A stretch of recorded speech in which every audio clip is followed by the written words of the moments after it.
Hello and welcome back to another game on Arena A1v1 between Modri playing in blue as the Celts and in green MbL as the Britons.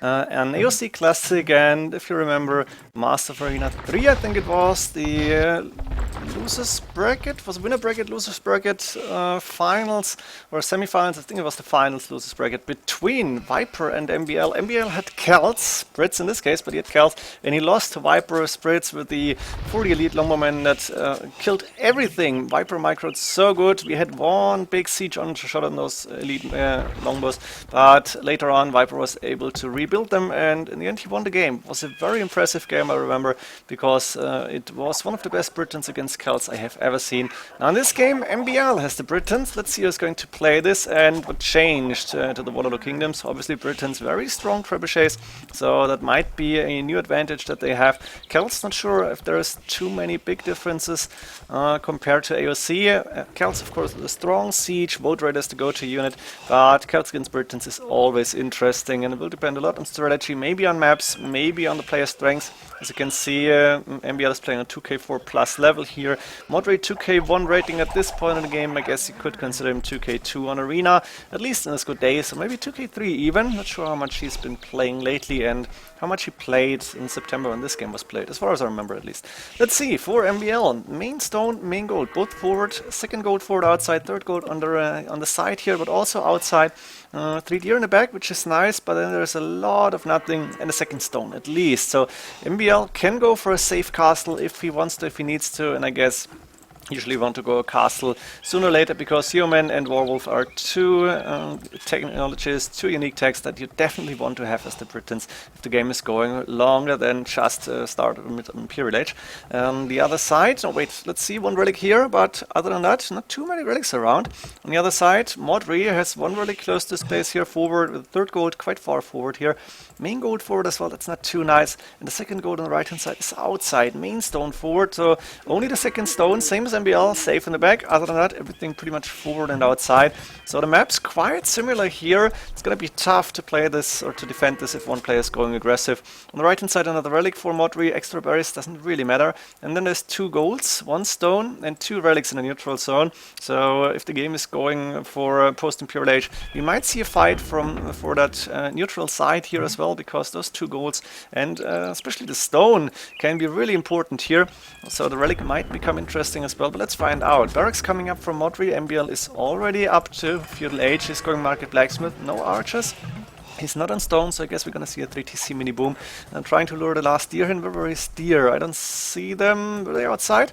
No idea. Doesn't really matter. 2 lumber camps, 6 plus 5 now, and the 3 villagers still taking the deer. Is on the way to Castle Age, double Vertex and Horse Color standard upgrades coming up, and he's already got enough wood for a second and third TC almost. I think it's 137. 138 maybe for British TCs. That's also a very nice economy bonus. The sheep gathering bonus and the cheaper TCs are really helping out with the boom here. 3 villages on gold. Oh, interesting. Are we going to see a siege workshop or a monastery at least? Gonna find out very soon. As for Modri, he's got the stable up. He's going for scouts. Has 8, 9, 10 farms maybe. Is it 10? I think it's 10 farms in total, and a few villages on the berry still. 3 villages on gold. Wants to go for monks and for the relics obviously. And there's MbL Scout on 5 HP only. Has to run back. MbL is going with a TC on the wood line here and a TC on the second stone. Interesting TC position. Not ideal I guess, but he wants to get a castle up. I guess in mid to late Castle Age. Siege Workshop also on the way. It's not going for a monastery. As for Modri, I'm expecting to see a monastery, to be honest. And there it is, a TC on the main gold. Monastery behind it, and I imagine a 3rd TC coming up somewhere. Yes, on the wood line here in the back, enough space for farms. Yeah, looks good, and he's gonna have a lot of wood to chop from here. And a siege workshop coming up forward. The Celts player Modri going aggressive here, but MbL already got that mangonel. MbL might be able to, yeah, he's spotting that siege workshop, so he knows that there will be some aggression going on in the Castle Age, and MbL also showing his own mangonel, so he's discouraging Modri from actually going going for a big attack. MbL on the way, obviously. And in the meantime, Modri is going for the relics, is going for the 3TC mini boom. Same as MbL, but MbL should be ahead, and that's correct. 7 villagers. Not sure about Wheelbarrow. He's got 4 TCs now, so he's going for a big boom and a little bit of MbL defense here. The gate might go down over time. Not sure if MbL is really bothering. He's walling out his main stone, but it's really tough to defend without a castle. And I guess having that second stone in the back is so important for him now, as he probably wants to build a castle somewhere around here, maybe between main gold and main stone as possible, maybe even more forward. But the problem is 2 MbL hitting that gate. It's not going to be easy to get a castle in a decent position between all those resources, so maybe he's going to put it somewhere to the back here. I still would like to protect his main gold if it was MbL. Sanctity on the way from Modri, interesting upgrade, and 3 MbLs moving forward. So Modri is getting all the relics, he's got 3 of them, 2 scouts also on the field, and that's 1 MbL going down for Modri. MbL going in the lead 1-0, and the castle planned in front of the main in front of the main gold TC, but no, he's going to the side here. Interesting castle position, probably wants to guard that gold on the outside for a little bit, and only later go for a castle on that main stone. I imagine that's the plan for MbL. MbL doing Wheelbarrow only now, quite late with 4 TCs. He couldn't really afford it, I guess, because he did have to invest into a Siege Workshop and a MbL. So for now he looks fine. The castle coming up, and I guess Longbowmen, if MbL is creating them, yeah, they should be able to take care of those MbLs that Modri is still around. Modri, 1, 2, 3 TCs. 3 is enough at this point in the game, I guess. And of course, as Celts, you want to go to that 120 plus villagers. He's on the stone as well, on the second stone in the back, not taking the main stone. Maybe he should have gone for that. He doesn't really know how fast MbL will be to Imperial Age, and MbL has clicked up, going for more Longbowmen. Doesn't bother about that main stone for now, but I'm pretty sure it's gonna be a matter of minutes before MbL is sending villagers to build a castle there. Or is going, ooh, that's interesting, going outside with the villagers to only go for the gold. 2 MbLs to hit that outpost. Modri going for some vision on the map, but is losing that outpost really fast. MbL does not have enough stone for a castle yet. Modri also clicking up to Imperial Age, and we have MbL with 97 villagers already at 27 minutes, and the castle coming up forward to protect that gold even more. 1 scout from Modri doing some damage, being annoying, but it has to go back. It's gonna go down though in the end if it's continuing to attack the villagers. And the Longbowmen are moving forward.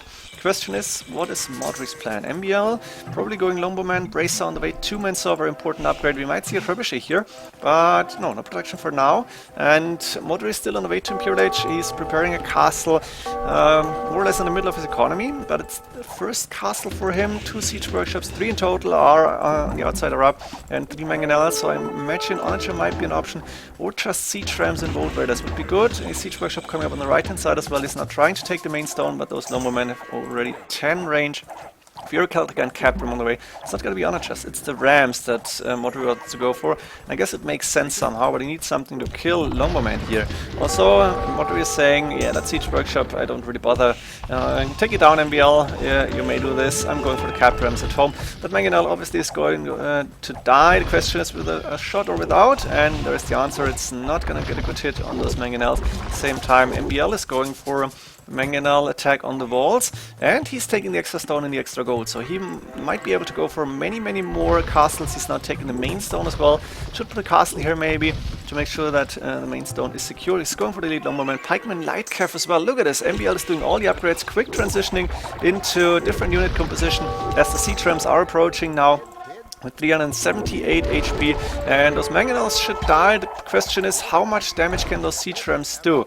There's a few Lightcav out now, so the Siege Rams without support aren't going to do a lot of damage, but on the other side, as you can see it here, MbL is losing the walls and military buildings as well as some economy here. Siege Ram attack from Modri, and this is quite a strong strategy, to be honest, as your opponent is only going elite Longbowmen and doesn't have a lot of other units. The villagers have to help out, and those Siege Rams are really tanky and going to be able to do a lot of damage. Those 2 Siege Rams should be able to take, at least attack the castle.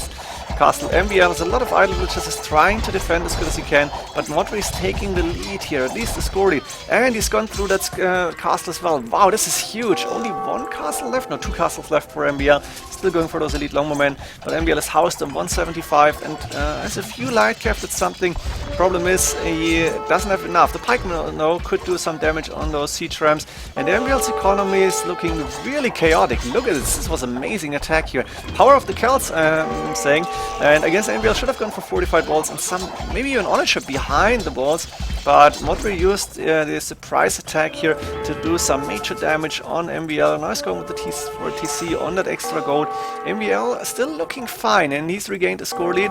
Got a decent amount of idle villages here still, at 68 against only 27 military units, and now the elite longwomen starting to hit everything they get. And yeah, MbL I think should be fine now. He needs to go for a few more farms again, but he's got 125 villagers, so if he's continuing to produce elite longwomen and do the damage with them only, I think he should be fine. He's also population cap 200. He's recovered quite well, doing guard towers here. We might even see the keep upgrade coming in soon. And those siege rams now can be taken down by light cav. Also the elite longbow, at least they're doing some damage. There's the Vote Raiders coming in. Elite Vote Raiders not fully upgraded, but almost. Blast Furnace on the way. Thing is, the castle is going down, and with that castle down, MbL has an advantage as the elite Vote Raider production is reduced to, is it half? Yes, only one castle remaining. Also, the elite longbow should be able to take down the rest of the Vote Raiders. They are getting decimated though. Look at this, the Vote Raiders doing quite a lot of damage here. And there's the next siege ram trying to take another castle. MbL got 3 of those castles. Modri got the 5 relics, so long term he's got an advantage here. And he's again in the score lead, took down a lot of those elite longbow. Now MbL is continuing to produce light cav from more upcoming stables. Problem is he's not, doesn't have anything against the siege rams. Guard towers going down, the stables might go down fast here. There is Vote Raiders inside those siege rams. Yes, actually there are. And we have the siege rams still continuing to do a lot of damage here. On the right hand side, a few longbow attacking the TC, so the villages might not be safe for too long. It's a little bit annoying, but it's okay. And Modri is building more castles as well. He lost 1 or maybe 2, but with 3 castles he should be able to produce enough elite Vote Raiders. Also, he's using the trebuchets now to take down MbL's castle. What an amazing fight here. MbL with that one surprise attack was getting swept off his feet and now is trying to rebalance everything, but it's not going to be easy. Blast Furnace on the way for him too, but only light cav, and I guess even the champions wouldn't be good enough. Also, it costs a lot to transition into champions. MbL resources looking okayish. 2 trebuchets hitting more buildings, the siege rams moving forward, and Modri is able to pump out a lot of those siege rams as he has the 5 relics. Maybe that was a mistake for MbL. Also, we are seeing guard towers on the right hand side now for MbL to be annoying, but Modri is saying, yeah, let me take that down, let me use the villagers. Vote Raiders moving into those elite longbow, but I think now in this case they should survive, at least most of them. No, getting surrounded, interesting. And the Vote Raiders are actually dominating this. Double siege workshop coming up forward, fletching and masonry on the way. And the Vote Raiders now trying to do what they do best, which is raiding villagers and economy and so on. Also, trebuchets hitting the castle. MbL is in trouble and he's calling the GG. What an amazing game here. Modri showing the power of the Celts, siege ram, Furo Celtica, and a big attack on the left hand side, and then he continued to push, kept his military number high, and in the end won the game. Amazing battle here. MbL wasn't able to recover fully. And I hope you enjoyed this game because it's an AOC classic and it was a very good one in my opinion. Hope you enjoyed it. See you in the next games. GG.